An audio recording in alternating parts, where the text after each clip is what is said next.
Hello, and thank you for listening to episode 214 of Got Creeps, your favorite podcast that always makes sure to give you your weekly dose of the weird, mysterious, and creepy. We are your hosts. I'm John. And I'm Leilani.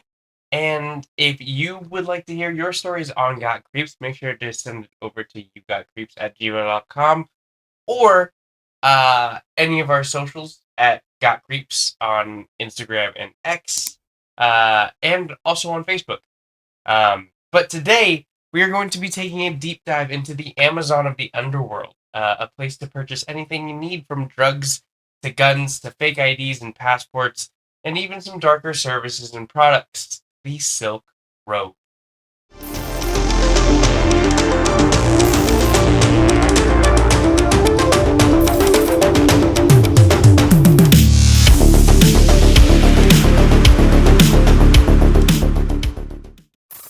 Ross William Ulbricht was born on March 27th, 1984, in Austin, Texas. Friends and family will all say that he was a kind, loving, intelligent kid. Ross is loved by friends and family who continue to defend him to this day. That's why those who knew Ross before Silk Road were no less than shocked to find that he would eventually grow to run one of the biggest drug empires in the entire world. Ross had always been interested in libertarian ideology. He believed in a world where people were free to do whatever they wanted. He stood for autonomy and political freedom and didn't think the government should control as much as they do. With this in mind, it wasn't too big of a shock when Ross had the idea to create a site where someone could buy and sell goods of any kind with complete anonymity from the government. This, though, was just an idea that Ross had, since at the time it was impossible, since there wasn't yet any form of untraceable payment. In 2010, the answer to Ross's problems grew in popularity. Bitcoin was taking the world by storm. A way to pay for something completely anonymously? This was the final piece of the puzzle for Ross, and what would become Silk Road. Ross put the website on the dark web, only accessible with a Tor browser. The Silk Road wasn't something that you could just find from a Google search. You needed a specific browser to access the dark web, and if you wanted to ensure your online safety, many other steps needed to be taken. Ross worked tirelessly day after day on the creation of Silk Road. This was a very high-risk project. Ross knew that it was a risk asking for help, so he had to do all of the work for Silk Road all by himself. Constantly having to go to the forums anonymously for help, Ross worked every day on his website. After weeks, Ross finally finished the website, but ran into another problem. There was nothing to sell on the website. Still weary about asking for help on the site, Ross took things into his own hands when he found a book on starting a mushroom farm. This book taught him everything he needed to know about running a successful grow operation. At the time, he wasn't too concerned about any other products because with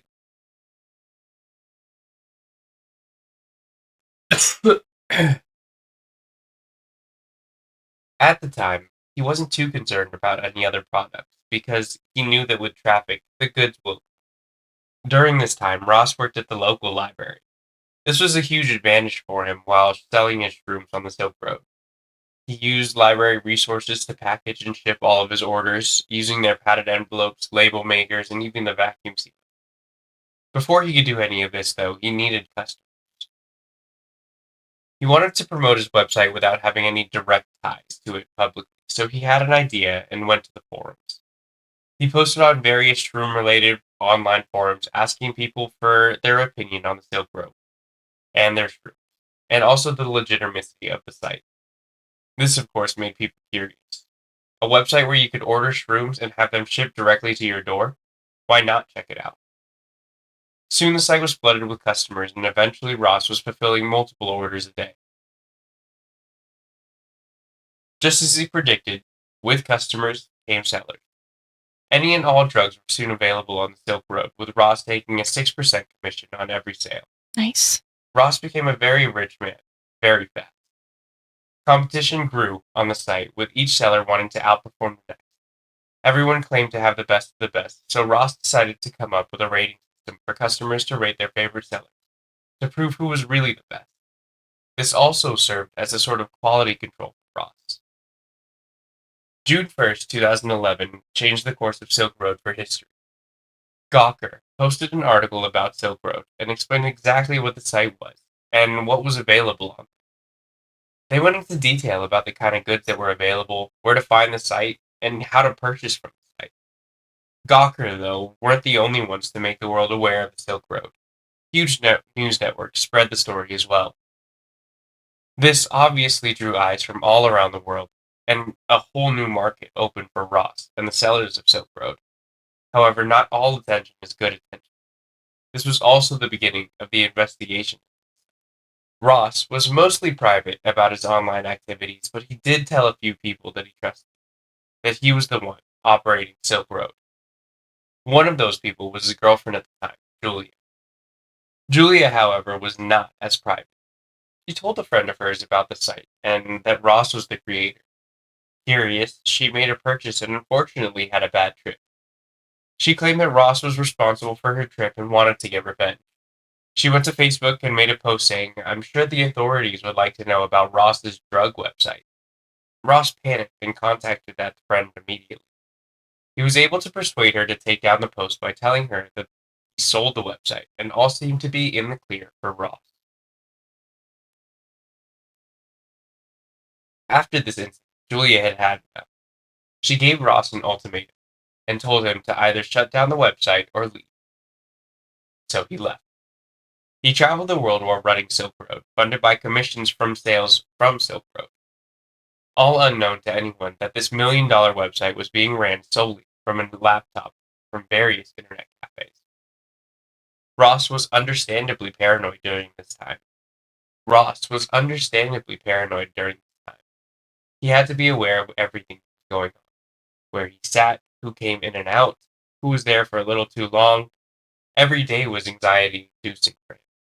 He had security measures in place on his laptop, and it was set up to encrypt as soon as he pressed the button, and completely encrypt unless unlocked by Ross himself. Because Silk Road was an online website, it was available worldwide. This meant Ross was wanted worldwide. With the popularity of Silk Road increasing, Ross soon realized that he couldn't run the website alone. He looked within the community for help, and those that Ross had recruited gladly accepted, because they all had a similar libertarian ideology. Everyone on the Silk Road team genuinely believed that they were going to change the world with their website. As it had been, the site had been growing in popularity. Now, not only drugs were available, but now non-drug related items were listed for sale as well. Items like fake IDs, passports, hacking softwares, hacking services, and even guns. One day, Ross was contacted by a Silk Road employee, asking if they should allow kidneys to be sold on their site. According to the employee, he spoke with the seller and confirmed that all the body parts he intended to list for sale had been obtained consensually.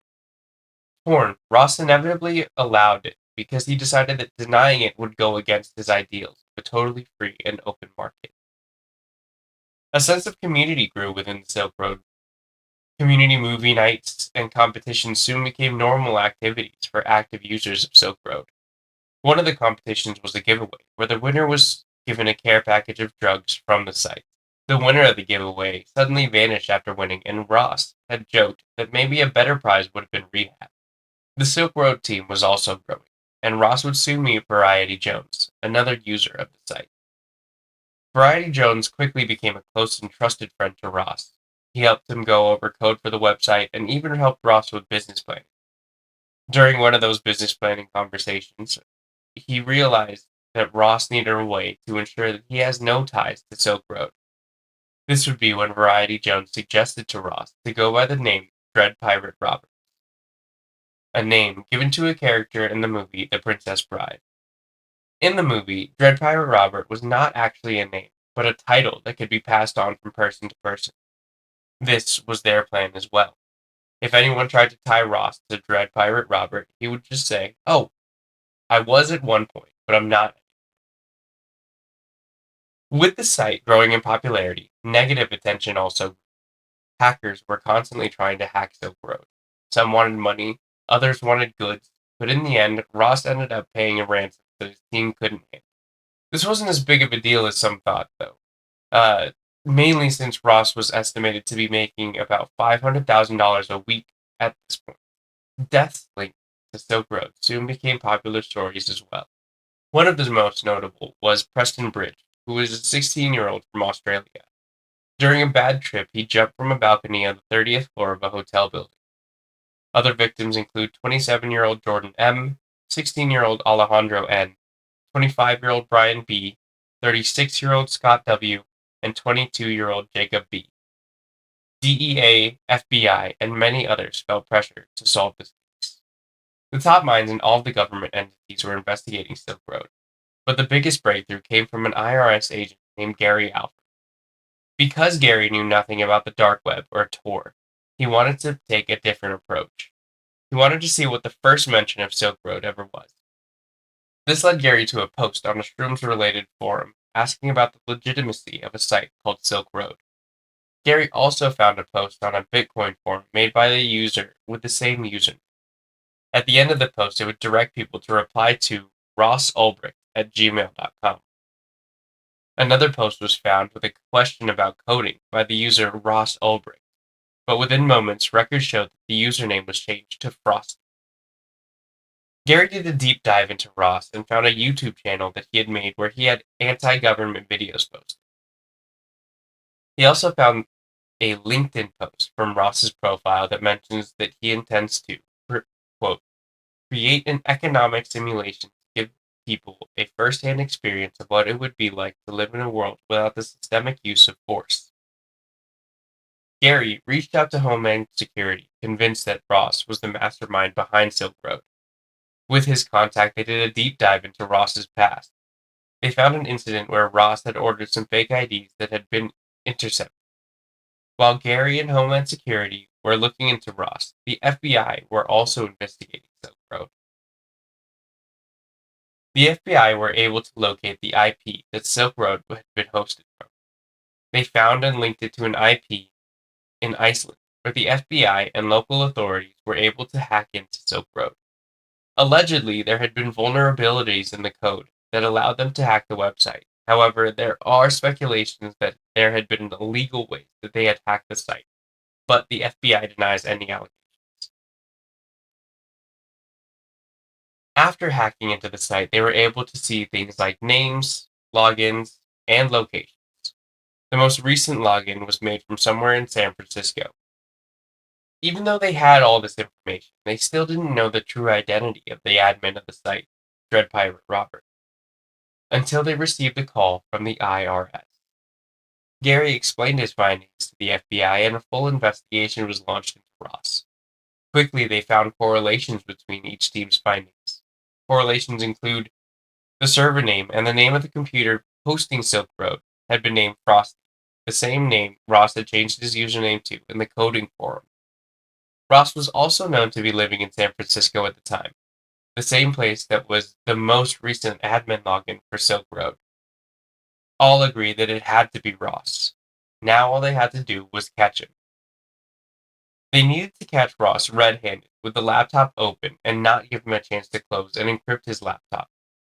If the arrest wasn't perfect, that would leave Ross with enough wiggle room to avoid prosecution. On October 13th, 2013, Ross went into the San Francisco Public Library to get some work done. He sat in a secluded area, opened his laptop, and logged into Silk Road. Shortly after getting to work on a few issues he needed to deal with, a couple began loudly arguing behind him, cursing and screaming at each other. Ross turned around to see what exactly was going on when someone next to Ross grabbed his laptop. Realizing that it was a trap, Ross grabbed for his laptop, but was grabbed by another agent. The FBI had finally caught Ross Ulbricht, Dread Pirate Robert, the creator of Silk Road. On the laptop, Ross had been logged into Silk Road as the admin. The computer was named Frosty, chats of the operations of Silk Road were stored, and Ross had kept a diary about the operation of Silk Road. Many wondered how Ross avoided capture for so long. Investigations of the laptop would reveal that Ross did have help. Carl Force was a drug dealer that had reached out to Ross about a mole within the DEA. That mole would end up being Carl himself. He traded knowledge about the investigation for Bitcoin, and it was reported that Carl had received a total of $750,000 in Bitcoin. Carl, though, wouldn't be the only one helping Ross during the investigation. One of the site moderators, Curtis Green, purchased a large amount of cocaine that had been intercepted by the authorities, which led to Curtis's arrest. One day, Ross noticed that $350,000 had been missing from the Silk Road account, and Curtis was one of the few with access to the site's funds. Ross, since Curtis had essentially ghosted him, believed that he had stolen the money and ran off with it. Unfortunately for Curtis, it actually wasn't him who stole the money. After Curtis had been arrested, Agent Sean Bridges took his laptop, which was still logged in with Curtis's admin privileges. Realizing that he had access to the funds of the entire Silk Road site, Sean decided to be the one to steal from Ross. Ross, still believing that Curtis had stolen from him, had hired someone to go after him for revenge. Initially, Ross only wanted to rough up Curtis and get his money back, but after discussion with his team, they decided that he needed to be killed. Agent Bridges intercepted this request and responded to the offer, offering to take care of this job, and requested a total of $80,000, $40,000 up front and $40,000 after completion. Ross accepted and sent Sean the initial $40,000. Sean and Curtis staged his death, and Sean was able to successfully steal a total of $80,000 from Ross. Evidence was found that Ross had ordered 5 more hits, all of which had actually been scams, and no one was actually killed. This was a very lucky break for Ross since there was no actual murders. His charges needed to be dropped. In the end, Ross would eventually be sentenced to 2 life sentences plus 40 years with no parole. To this day, his family and many others believe that Ross is completely innocent. Ross even spoke at the 2021 Miami Bitcoin conference where he says he regrets his actions and warns everyone of the dangers of what he did. How? He was in prison. Yeah, they did a call. Ross is currently still in prison, and despite constant attempts from family and friends to have him acquitted, he still remains in prison. And that's the story of Ross Ulbricht and the Silk Road. Kind of a crazy, crazy story.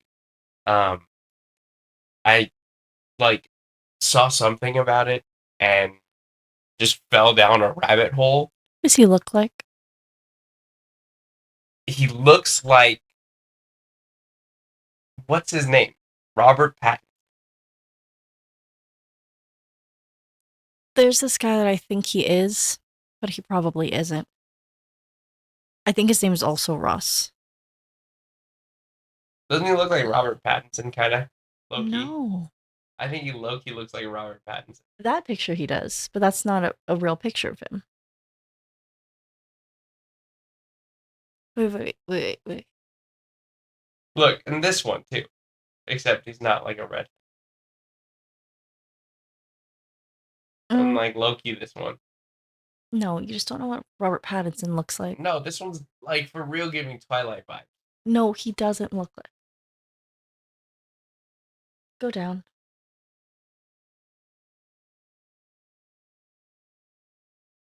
Okay, hold on. There was a show or a movie that we just watched. Yeah. Okay. Traders. Remember, was he a trader? No, he wasn't a trader. The one, I think his name was Ross. The one who's, Oh, Mom was in yeah, it. Yeah. that's who I'm Okay. thinking he looks like.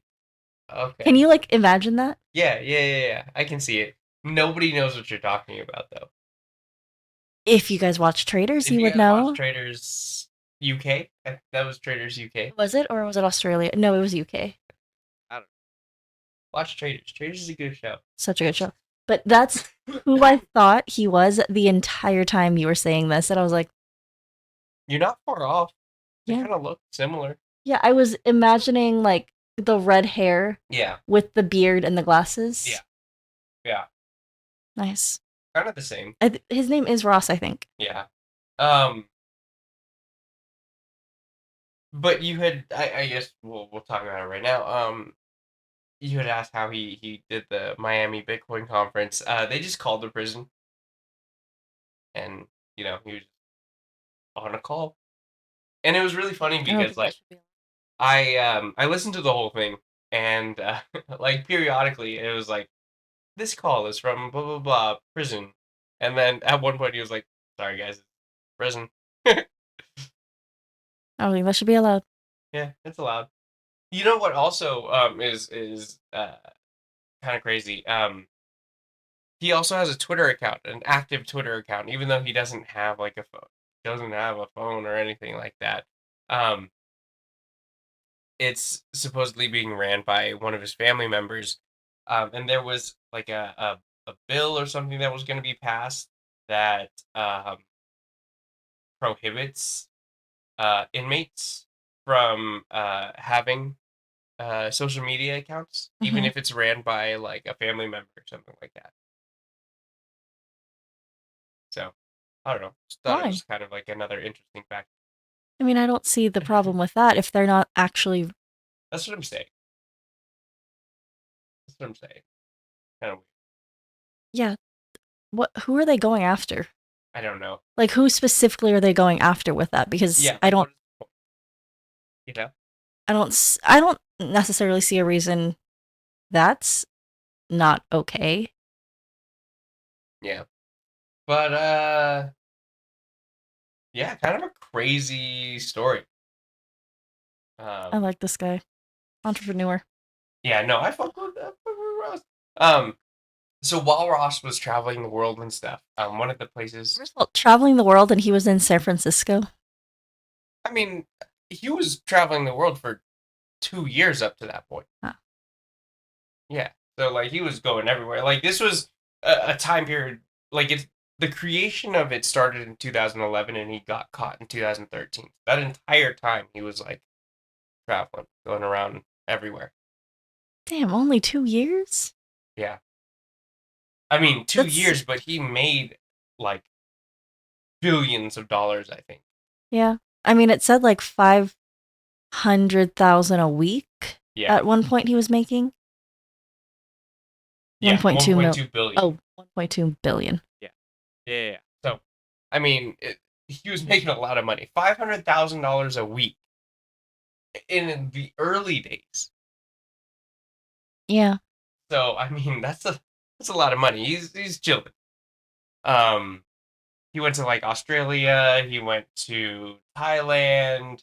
Um, but one of the places that he did go to was Dominica, and he realized that his website was worth more than that entire country.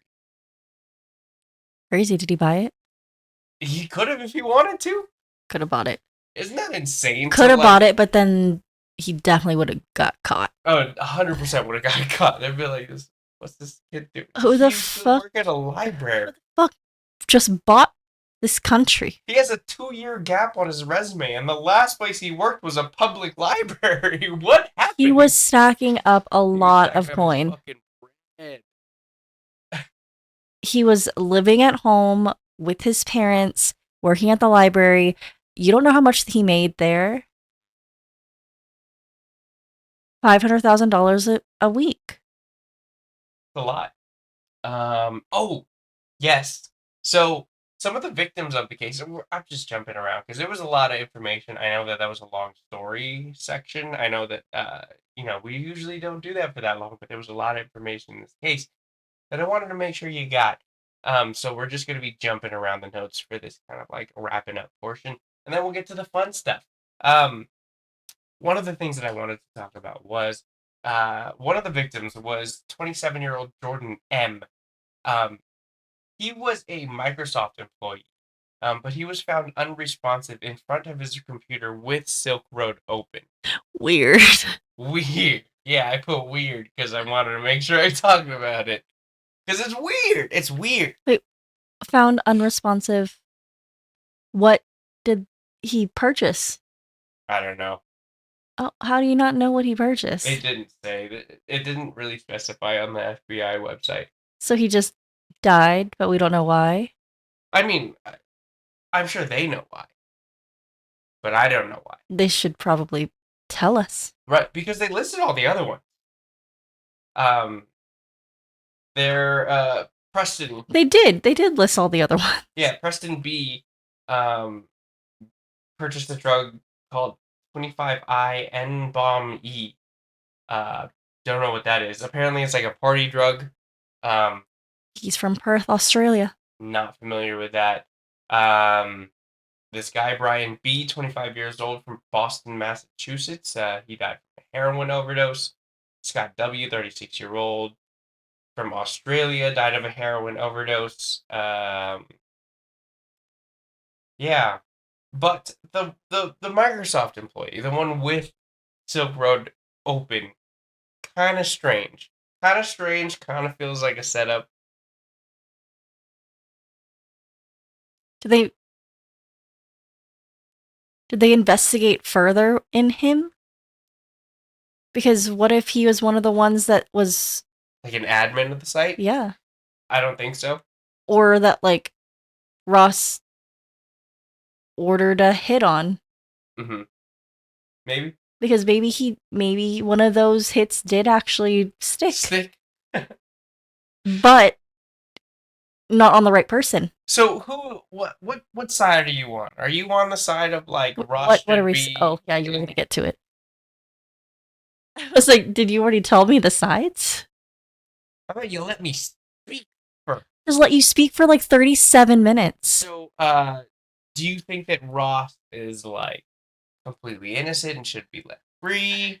No. Do you think that he is like 100,000% guilty and deserves death? Like, what are you thinking about Ross? Because like, okay, so I'll kind of give you like a precursor to this. See, this is why I don't let him speak. There he is just keeps going. Like this whole organization run by his friends and family called like the Free Ross organization, right? But they believe that Ross is 100% innocent. Like he has no ties to this, like other than maybe the initial start of it. But then, like other than that, but like, he was found on. Right. Exactly. Okay. No, absolutely, he's not 100% innocent. But I don't believe he is 100% at fault either and deserves death. Ross is not as guilty as they make him. Right. Okay. But that's what I was about to say. Yeah, he's actually okay. Yes, he is guilty and he's very guilty, but he's not 2 life sentence guilty. Okay. And no parole. Like he just created something. Right. He's just a genius. Right. So like that's on you for not being as smart.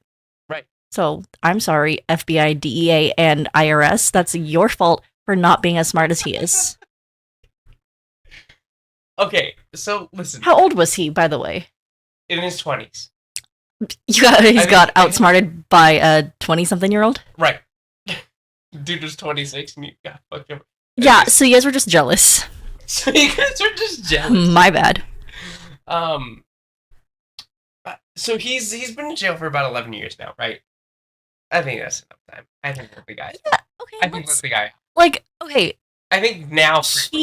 Well, I guess if he did really commit murders, there was no murder. Yeah, if he did really commit, because he did think that he did. He ordered 5 hits. Yeah. So that's kind of like the grayness that people are saying. They're like, well, he fully believed that he was ordering those hits. He fully believed that like he was killing these people. Right. And I mean, yeah, that's kind of not good. Kind of fucked. But in his defense, in his line of work, sometimes you gotta do what you gotta do. And I'm not in that line of work, but I feel like I would understand. Sometimes you gotta do what you gotta do. I don't know. Maybe I'm not so much on board with. Okay, so let's say, because the intention is not good. Right.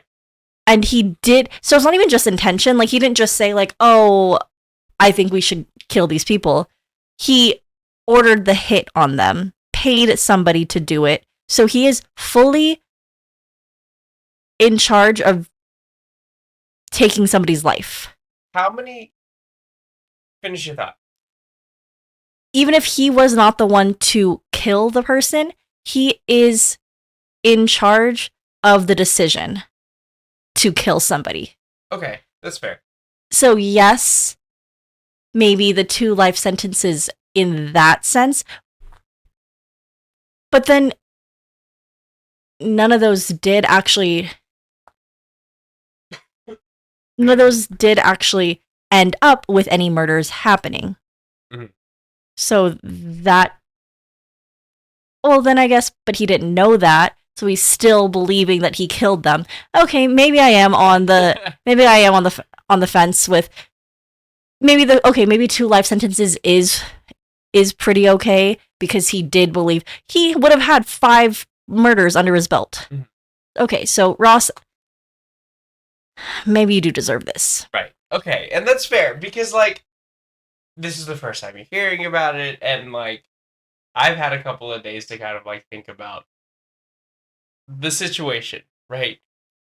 And like my train of thought was kind of like yours, but like I've had a longer time, but like my thought process is about the same. But like here's where I stand now. Let Ross out. He's cool. Whatever.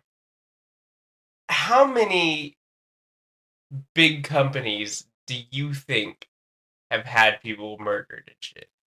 Every single one of them, but Right. I don't believe those are good either. Right. I am like fully on board with the whole gray in between. Sometimes you gotta do what you gotta do. Okay, yes, but like, and then you can be redeemed from something, but you do have to change the way that you look at them until they change course again. Right. And I mean, you've been in jail for 10 years. 11 years. I think it's enough. I mean, I guess Because one, there in was 2021, no real murders.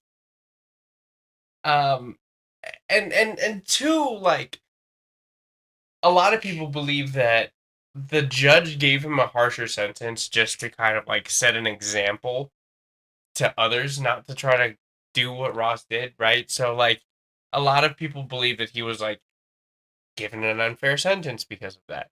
And I think so too. I agree. because again, he wanted to murder 5 people. But no murders happened. Yes, but the intention, just because none of it happened, doesn't mean he didn't believe it didn't. Like Yeah, that's fair. when he went to murder the first, order the hit on the first, he wasn't like, oh, I probably shouldn't do that. He did it 4 more times. Right. But to that, like, you did also say that, like, there is a chain of command. There is a hierarchy, which But did he was the top of the top. But there was records of him having conversations with other people, like Variety Jones, one of his like closest trusted allies. So are they as responsible?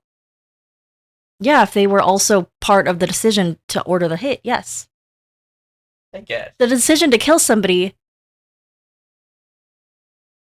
was those 2 people, if those group of people. Yeah. Yeah, okay. That's fair. I mean, I see what you're saying. I mean, I still like Ross. Yeah. But like, I don't think that he, like I said, isn't at fault for things. Yeah.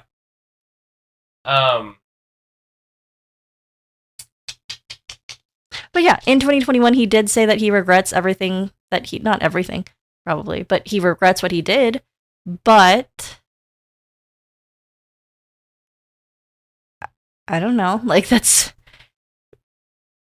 I don't think that he's absolved of anything just by saying that he regrets something.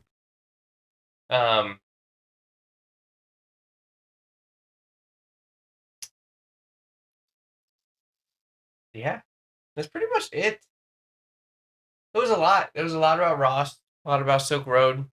His mom. About his mom. His mom.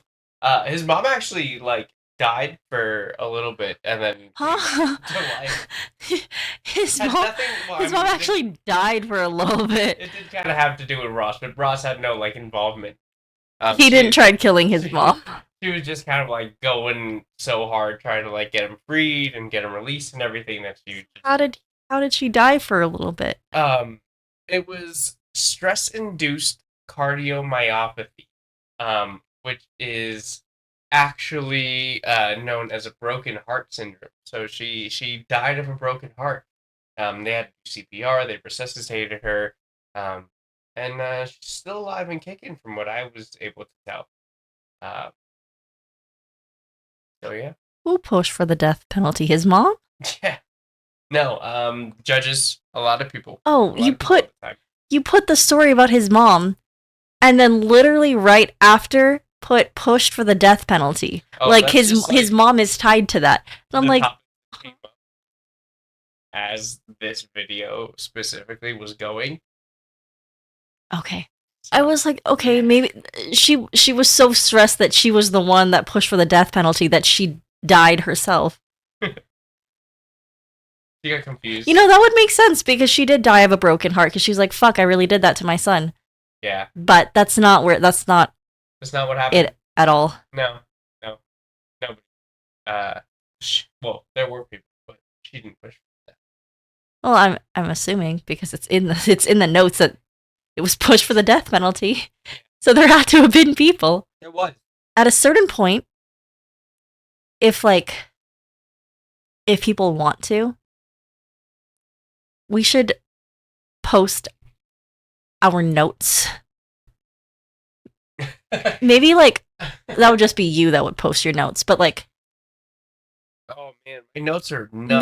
maybe on like a Patreon. My notes are insane. They don't make sense at all. There's no sense. There's no rhyme or reason. There's random gaps. There's just things. They would like my first few episode notes because that's when I was doing research of the episode before.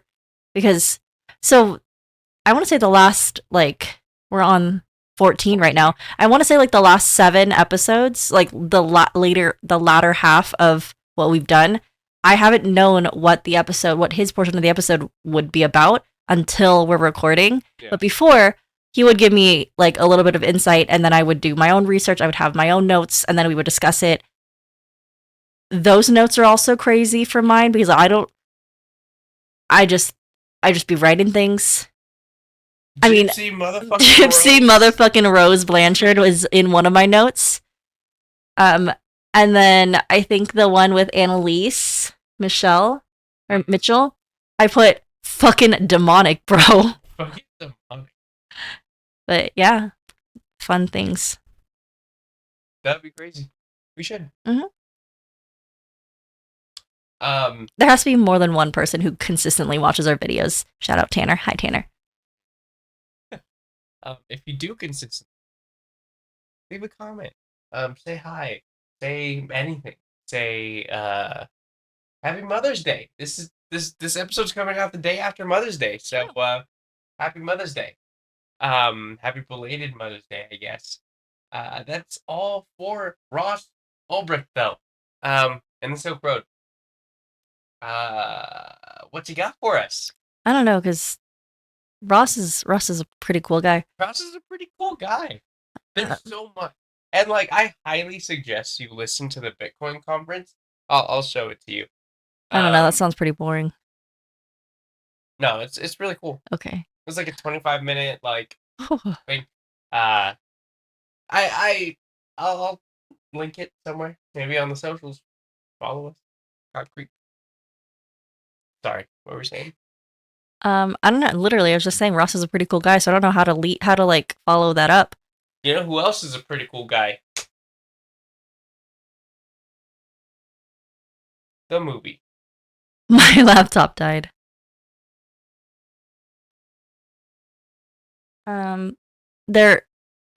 My movie's not about a guy, so actually, I guess it is kind of about a guy. If you guys watch the movie, which I hope you do. So this is a movie that I've been trying to get one of my coworkers to watch for like a year, and I just like recently last year asked him if he's seen the movie yet, and he was like, "No, have you played the game that I asked you about?" And I said, "No." Wow, that was that was fast. But like I'd been asking him to watch this movie for over a year, and he just like recently asked me to play a game, and I hadn't played the game, but he also hadn't watched the movie, so I was like, that's kind of rude. But unless you're my coworker, you might like the movie if you end up watching it. So this week's creep pick, we have got a bone-chilling recommendation that'll have you on the edge of your seat. Last Night in Soho. Strap yourselves in for a wild ride as we dive into the twisted tale of Eloise Ellie Turner. Ellie, an aspiring fashion designer, embarks on a journey to London after receiving an acceptance letter from a prestigious fashion school. But little does she know, she's about to step into a world of nightmares. From creepy taxi rides to eerie encounters with her roommate's unsavory friends, Ellie's London adventure takes a dark turn when she starts experiencing strange visions from the past. And that's where real creepiness begins. Transported back into the swinging 60s, Ellie finds herself in the shoes of another young woman named Sandy, a young woman with dreams of becoming a singer, but whose reality is far darker and more sinister than she could have ever imagined. Ellie navigates the surreal journey of this inexplicable time-traveling episodes to create a mesmerizing blend of psychological horror and stylish thriller. But this isn't any ordinary trip down memory lane. Ellie witnesses Sandy's descent into a nightmarish world of abuse, manipulation, and ultimately murder. As Ellie grapples with the horrors of the past, she must confront her own demons and uncover the truth behind the mysterious events unfolding in front of her. With its haunting atmosphere, mesmerizing performances, and jaw-dropping twists, Last Night in Soho will keep you guessing until the very end. So, if you're in the mood for a psychological thriller that'll leave you questioning reality, be sure to add Last Night in Soho to your watch list. Just be prepared for a journey into the darkest corners of the mind. And don't ask me if I've played the game yet. I don't even remember what game it is, but please watch the movie. I like that movie. It was a good movie. Such a good movie. It was so beautiful. Yeah, I was gonna say it was a very nice movie to look at. Like, there are some scenes that aren't very nice to watch. Yeah. But it's a gorgeous fucking movie. Yes. And like, we don't watch movies knowing what the movie is about. Mm-hmm. So I turned it on because the preview was colorful and fun. I thought it was going to be like a... Like, kind of like a coming of age? No, like a Greatest Showman movie. Oh, okay. Like, I thought it was going to be like a Greatest Showman, like... Because it looked very... Obviously, it looked 60s. It looked, it kind of looked like it was going to be a musical. It wasn't a musical. It's not a musical, so don't think it's going to be a musical. No. There's murders that happen. It's the opposite of what we just said. Yeah. It's really good. It's a very entertaining. There's a lot of twists, and you really have to like pay attention to a lot of like the little things that are going on like behind the scenes. Yeah. And I mean, it is, so the end of the movie is not unpredictable. I would say you will know a part of what happens at the end of the movie pretty early on. Right. But I like the way that it gets there. Yeah. It's not one of those movies with crazy twists. And I mean, if you're not paying attention to all the like nuances of the movie, then it would be a crazy twist ending. Maybe, but it's still good. Yeah. Like I'm still a fan of the predictable happening, but in a good way. Mm-hmm. Yeah. Yeah, if you could tell like a normal, like, cookie cutter story and tell it well, Mhm. that's fine with me. It doesn't have to be something crazy and new every single time. But I believe it's a really good movie. Mm-hmm. Yeah. Because I mean it is pretty in its own way, like original. Yeah. Yeah. I haven't seen another movie. Have I? Maybe I don't know. I mean, I'm sure there's similar like storylines, Right, like but no, I traveling into the past. Well, just watch the movie. It's really interesting the way that they tie these worlds together. Yeah. Very, very, very gorgeous. Yeah. Start doing that. If you watch any of the pre-picks, comment them on the next episode and let us know what you thought about the last week's pre-pick. So, And hopefully you're not like his film class and be like, that movie fucking sucked. Yeah. So next week, on next week's episode, let us know what you thought about Last Night in Soho. I really like it. Yeah. We want to know what you think. And if you have already seen it, like, pretend that you haven't and watch with fresh eyes. Mm-hmm. Or force a friend to watch it. Then force a friend to watch Got Creeps. Yeah. And then make them comment what they thought of Last Night in Soho. Yeah. Make them get to this episode, so they have to watch it. They have to watch all 14 episodes of season 2 before they can comment what they thought. Right. Like, they can't comment what they thought about Last Night in Soho on episode 1. That's just weird. That just doesn't make any sense. Nobody's going to understand what's going on.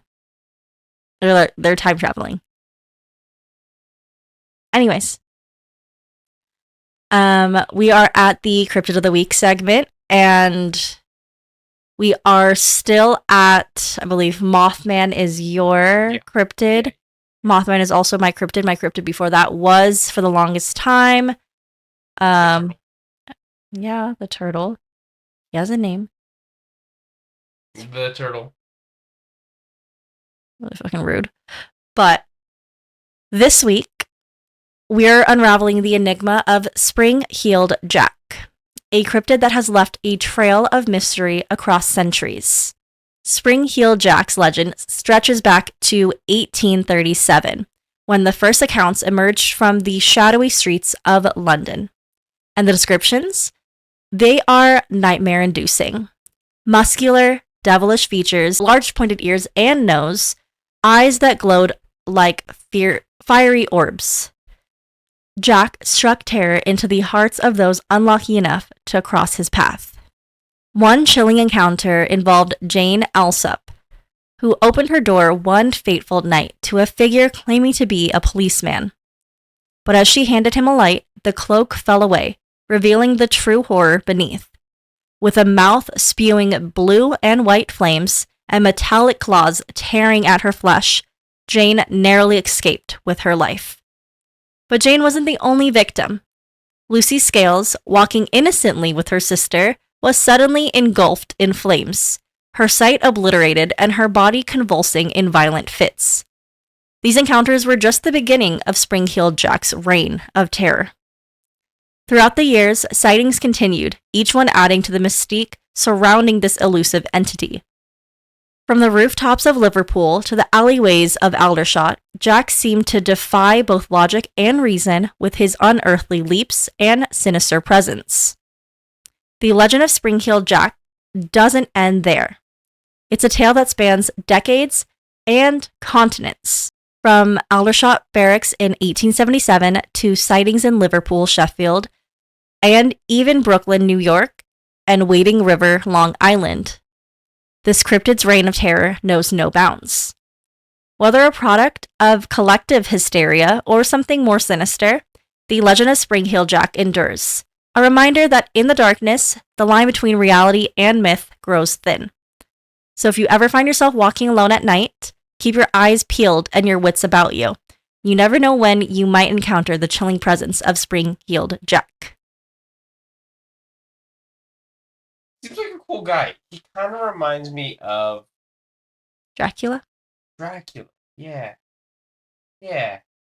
Like a Jack the Ripper Dracula. It's funny. all of the articles I was reading about Spring Hill Jack was saying like, from Spring Hill Jack to Jack the Ripper, England really doesn't know jack about safety. Yeah. Not what the title said, but that was my title. That's a good one. But that was like the collective thing is like they had Spring Hill Jack and Jack the Ripper. They're like, fuck, what's going on in London What's going on in London? with the Jacks? By Jack. Yeah, Jack's fucking y'all up. Jack be nimble and Jack be quick. Lighting y'all on fire. Stabbing motherfuckers. Yeah. So this week's This Day in History, we are taking a somber journey back to May 13th of 1981. On this fateful day, in the iconic St. Peter's Square in Vatican City, tragedy struck as Pope John Paul II fell victim to an attempted assassination. As the Pope made his way into the square, he was ambushed by Mehmet Ali Agca, who fired 4 shots from a 9mm Browning high-power semi-automatic pistol. This man was trying to kill him. Fucked up. The world watched in horror as the Pope was struck twice, suffering severe blood loss. Agca was swiftly apprehended, but the wounds inflicted on the Pope left a permanent mark on history. Despite this heinous act, Pope John Paul II showed remarkable forgiveness. He not only survived the attempt on his life, but extended his forgiveness to Agca, the man who sought to take his life. Agca's motives remained shrouded in mystery to this day. Some theories suggest political agendas, while others point to personal vendettas. Regardless, the impact of this event reverberated across the globe, sparking discussions on security, faith, and forgiveness. The story of Pope John Paul II's assassination attempt serves as a reminder of the resilience of the human spirit and the power of forgiveness in the face of adversity.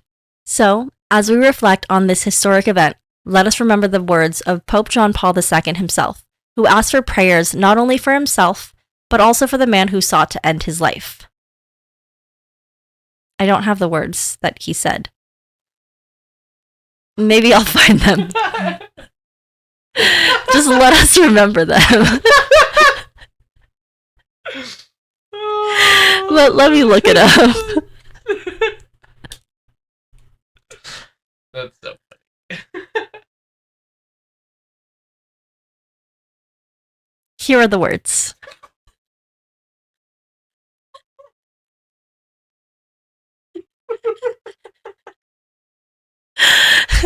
Here are the words. And the words are: pray for my brother Agca, whom I sincerely forgiven. Remember them. We're here to give you okay information. Writing this, I did not think that I would need the words, but I don't know why, because I wrote to remember the words that he said. Remember his words. Go find him and tell them to me so that I can remember him with you. So don't remember his words because I don't know what they are. Don't remember. Forget him.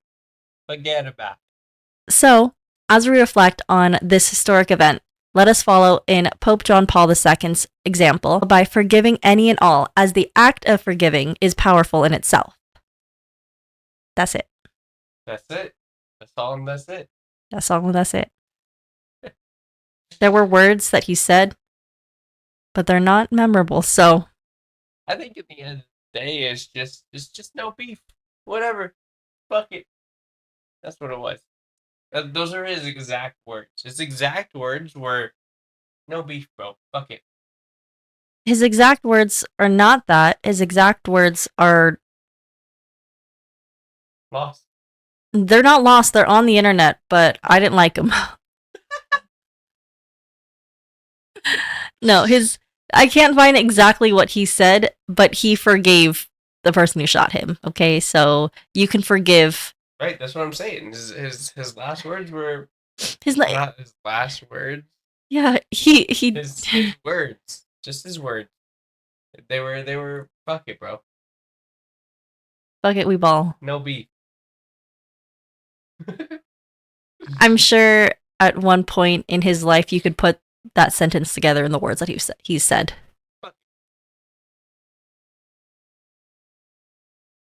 No beef. I'm sure. I need that to be a thing. Get like a how do you say the word? Compilation? Compilation? Get Yeah. a compilation of Pope John Paul II's Oh, that's not. like words saying "fuck it, no beef." Yeah, sure. Yeah. Okay. Yeah, if somebody can make that for us, Yeah. we will instead of so for one episode, if somebody can make that for us, instead of the intro, we'll put that as the intro. Yeah. Is there even like video footage? When was this? Yeah, there were video footage. I don't know.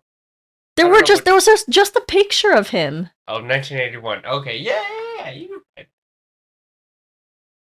I thought it was like, No, did you not listen to the first part of this day in history of when I told you when this fucking happened? Also, we just looked up Pope John Paul II. I didn't know if that was like a real picture of him. Huh? Like an AI generated photo of the Pope? A drawing of the Pope? Is he posting them on his Facebook wall?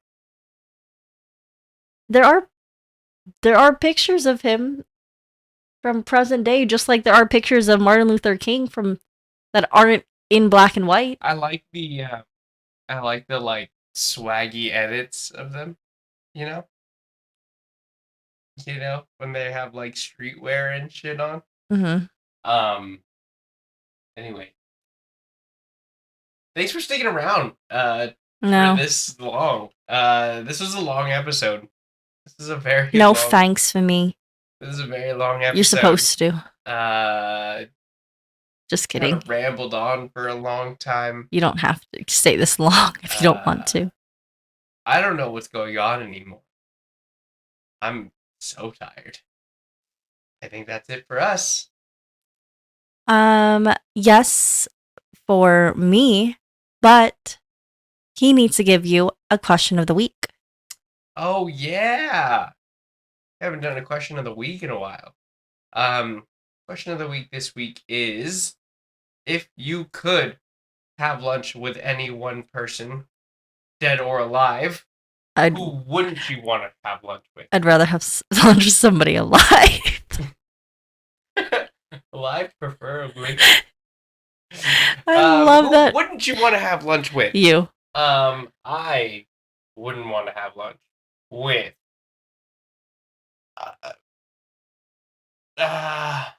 Pope John Paul II. Nah, it seems like a cool guy. He said, "Fuck it, bro, no beef." I don't know. Eventually, we will get that. I'll answer the question next week. No, that's not how it goes. You're supposed to answer the question this week. No, because we're gonna read their answers next week. Okay. And so we'll give our answers this week. But that's not how we've done it before.